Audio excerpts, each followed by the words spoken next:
करने के लिए, और तब उनको फिर ये लगा कि ये अलग अलग धर्म जो दावा करते हैं कि हम समानता वाले धर्म हैं, उन सबका ऐसा बर्ताव क्यों है। फिर एक घटना लिखते हैं अंबेडकर जी अपनी आत्मकथा में। एक बार वो नासिक से औरंगाबाद जा रहे थे निजी यात्रा पे कुछ दोस्तों के साथ। उन्होंने जानबूझ के सबसे कहा किसी को बताना मत, मैं नहीं चाहता किसी को पता लगे, निजी यात्रा रखेंगे इसको। रास्ते में दौलताबाद का किला पड़ा। दौलताबाद का किला ऐतिहासिक स्थल है, उनकी इच्छा हुई कि देखते हैं उसको। तो 7-8 दोस्त खूब धूल मिट्टी झेलते हुए वहां पहुंचे।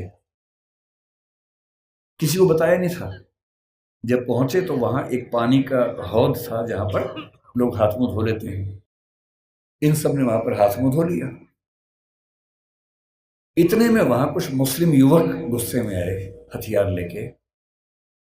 उनको किसी ने बता दिया था कि ये लोग अछूत समुदाय से हैं, और लड़ने लगे उनके साथ। अम्बेडकर जी ने उनको समझाया, डांटा, कहा भाई तुम तो मुसलमान हो और तुम्हारा धर्म तो कहते कि हम सब बराबर हैं। वो बोले वो सब बेकार की बात है, तुमने हमारा ये अपवित्र कर दिया है। और हालत ये आ गई कि अम्बेडकर जी को लगा कि अब हिंसा भी हो सकती है और ऐसा ना हो कि कुछ बड़ा नुकसान हो जाए। किसी तरह से वहां से जान बचा के, हालांकि बाद में उनको देखने की परमिशन मिली, किला देखा, वापस आए। और उस दिन उन्होंने लिखा भी डायरी में, जो हिंदू पारसी ईसाई के लिए अछूत है वो मुसलमान के लिए भी अछूत है। आप अनुभव सोचिए उस व्यक्ति के जिसको समाज के सब समुदाय गाली दे रहे हैं।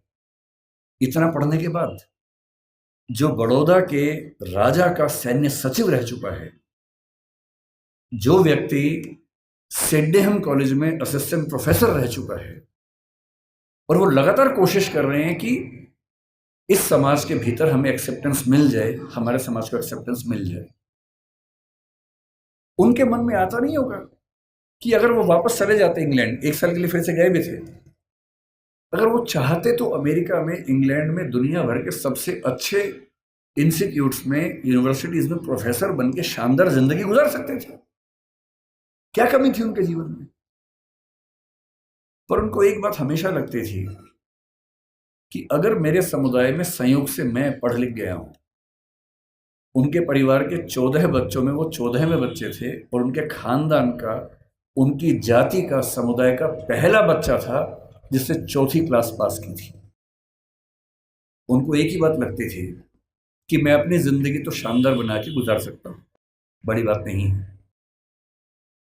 पर नियति ने, इतिहास ने मुझे एक ऐसा मौका दिया